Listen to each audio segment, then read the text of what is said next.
Dan kita tahu target dari pihak Israel ada 3. Pertama, instalasi nuklir yang diduga digunakan oleh Iran untuk mengembangkan senjata nuklir. Kedua, ilmuwan Iran yang berkaitan dengan nuklir. Yang ketiga, garda revolusi, pemimpin garda revolusi Iran. Maka setelah serangan itu, Presiden Trump mengatakan, sekarang kita punya kesempatan untuk melakukan perundingan dengan pihak Iran karena pucuk pimpinannya yang selama ini menurut dia menghalang-halangi sudah diselesaikan.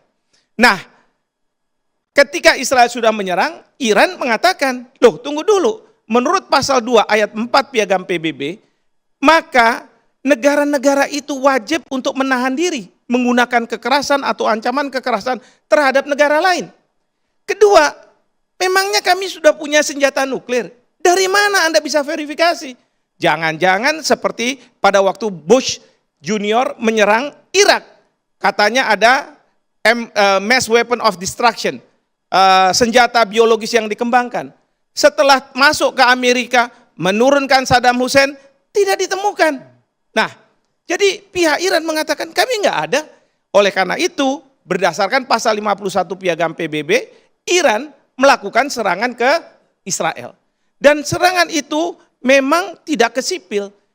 Serangan itu ditujukan ke instalasi-instalasi militer di Israel. Meskipun ada korban jiwa. Ada korban jiwa, sipil di situ. Itu yang disebut sebagai collateral damage.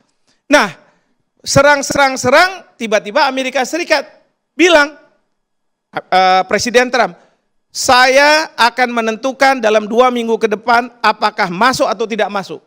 Tapi keesokan harinya, dia melakukan pemboman itu. Isfahan, Isfahan, ya Fordo dan sebagainya, satu lagi itu. Natanz. Sudah dilakukan seperti itu, lalu diancam Iran. Ada 2 ancaman. Pertama adalah kamu harus buat damai. Tapi kalau tidak damai, maka kami akan serang Iran dan ini lebih mudah lagi karena sudah tidak mempunyai kekuatan kemampuan senjata nuklir. Sekarang Iran melakukan serangan. 3 serangan yang dilakukan terhadap Amerika Serikat. Pertama, serangan secara fisik. Dia serangan ke Israel. Dia kirim serangan ke pangkalan militer Amerika Serikat di Qatar. Tapi Iran merasa bahwa Qatar nggak ada masalah sebenarnya. Oleh karena itu kemungkinan menurut saya Iran memberitahu bahwa kami akan menyerang. Nah, informasi itu disampaikan ke Presiden Trump. Presiden Trump mengklaim bahwa kami sudah diberitahu, kami sudah kosongkan, kami bisa intercept. Seperti itu. Itu serangan fisik. Oke. Yang kedua, serangan terkait dengan membuat mental Amerika Serikat berpikir 2 kali, yaitu Menteri Luar Negeri Iran pergi ke Rusia. Rusia di sana, Presiden Putin mengatakan cuman simpel aja, bahwa serangan yang dilakukan oleh Amerika Serikat adalah ilegal. Itu membuat daya gentar luar biasa. Ketiga, di Iran, di parlemen Iran diwacanakan Selat Hormuz akan ditutup. Tapi ini kan masih bergantung pada majelis tertinggi. Tetapi dengan wacana seperti itu, bursa Amerika menghajar Trump. Bahkan rakyat di Amerika Serikat melakukan demonstrasi. No king, no war with Iran, katanya. Itu yang disuarakan bahkan di Amerika Serikat.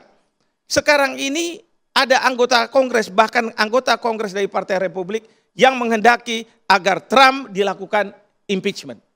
Nah, jadi ini serangan yang dilakukan oleh Iran. Nah, setelah kayak begini, ingat ya pada waktu perang tarif. Bagaimana Trump kelihatannya galak, tapi kemudian dilawan sama Cina, dilawan sama Uni Eropa, dilawan dengan Kanada. Ya. Tapi sayangnya tidak dilawan oleh Indonesia, malah Indonesia datang bernegosiasi, malah dikenakan lebih keras lagi. Mereka ini keras. Dan kemudian yang menghajar juga adalah bursa. Akhirnya apa? Trump bilang postpone. Ya, saya melihat karakter Trump ini seperti itu. Kalau dia gertak pertama dilawan, dia akan mundur. Nah sekarang dia dalam posisi yang terjepit dan dia harus mundur. Ya, lucunya nih, pada waktu kemarin berpihak pada Israel, membantu Israel. Tapi sekarang tiba-tiba dia mau menjadi pendamai. Iran, Israel, kamu harus melakukan perdamaian. Lalu dinyatakanlah secara sepihak, 6 jam ke depan dan lain sebagainya, yang oleh Iran dia bilang, oh enggak, kita enggak pernah ikut. Kan bisa saja, kalau misalnya Iran mau, dalam waktu 6 jam sudah enggak ada serangan, Israel juga tidak ada serangan, terjadi itu. Tapi Iran enggak mau. Kesepakatan itu akhirnya belum menemukan titik temu sampai dengan sekarang. Titik temu. Kita boleh ke Mbak Monique Riekes, banyak juga yang mengatakan ini salahnya Israel karena Israel yang menyerang duluan ke Iran, ke Teheran. Mbak Monique, sasarannya sipil. Selamat malam. Malam, Mbak Monique. Penyerangan yang dilakukan Israel 13 Juni 2025 ini penyerangan yang ketiga kali. Karena kalau kita urut dari tahun 2024, pertama yang menyerang Israel adalah Iran. April dan Oktober 2024 dan Israel langsung balas. Nah yang 13 Juni ini merupakan serangan yang dilakukan karena negosiasi nuklir antara Amerika dengan Iran gagal. Gitu ya. Trump sudah mengeluarkan pernyataan bahwa menemukan jalan buntu. Nah, tapi yang ingin saya beritahukan kepada rakyat Indonesia, kebencian atau anti-Israel yang ada dalam Iran itu dimulai sejak 1979. Sejak rezim Islam Iran berkuasa.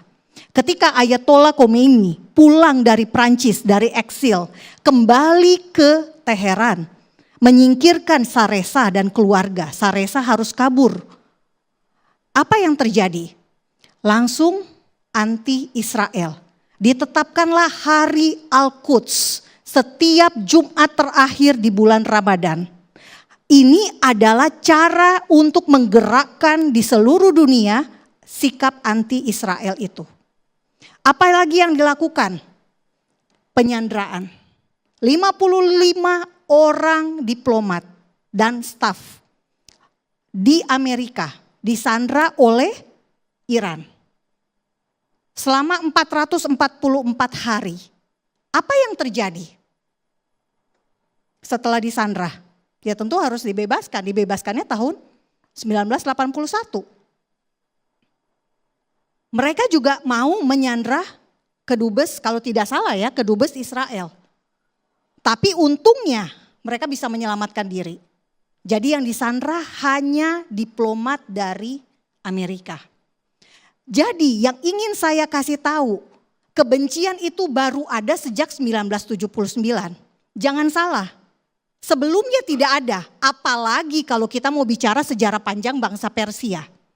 Raja Persia pertama, Kores atau Cyrus the Great. Makamnya ada di Pasar Gade. Betul ya Pak ya, Pasar Gade. Esther yang ada di Alkitab saya atau Hadassah, nama yayasan saya Hadassah. Esther adalah ratu Yahudi menikah dengan Raja Persia. Ahasiweros atau Xerxes. Artinya tidak ada permusuhan, tidak ada kebencian. Dan itu tercatat. Makam Kores ada di Pasar Gade di Iran. Makam Esther dan Mordekai ada di Hamedan Iran. Jadi sejatinya Israel dan Iran dua peradaban besar yang sungguh-sungguh luar biasa. Ini adalah bisa dibilang perdamaian yang sudah sejak awal.